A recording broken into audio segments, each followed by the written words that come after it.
Now we're going to define our basic unit here, an angle, where the book is a little bit exacting with these things, and I'll give that exacting idea as well, but when you think of angles, all you're really thinking of is some unit of rotation.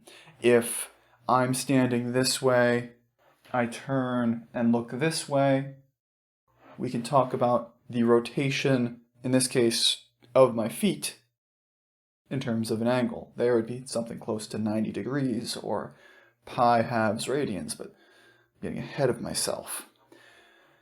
Here, we define an angle specifically as the shape formed by two rays sharing an endpoint. So we got pictures something like this for what an angle is, where when we talk about an angle, we can talk about it in terms of the initial side, the initial ray, and the terminal side, the side coming down. We like to talk about our angles in terms of the counterclockwise rotation as the positive direction, and when we take them in terms of the horizontal axis lifting up as positive, we call that standard position.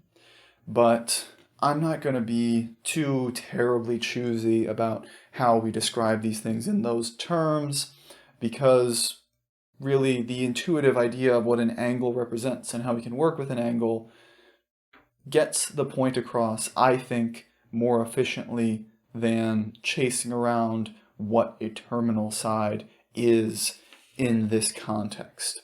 Where one thing that is important to mention notationally is when we talk about those sides, we usually use English letters like X and Y, talking about horizontal and vertical displacement in a sense, talking about things like position on a coordinate plane.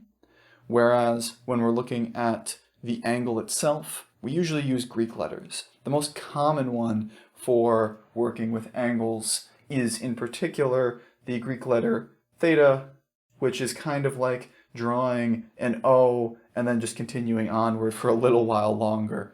It's sort of like sigma, except instead of stopping on the outside, you keep going on the inside. But point is, this is the one we're going to be working with the most, although sometimes we'll denote angles with different Greek letters. Just bear in mind, Greek is the language of an angle, which is a nice segue into the discussion that we'll have next with what are called degrees and radians as units of measurement for angles.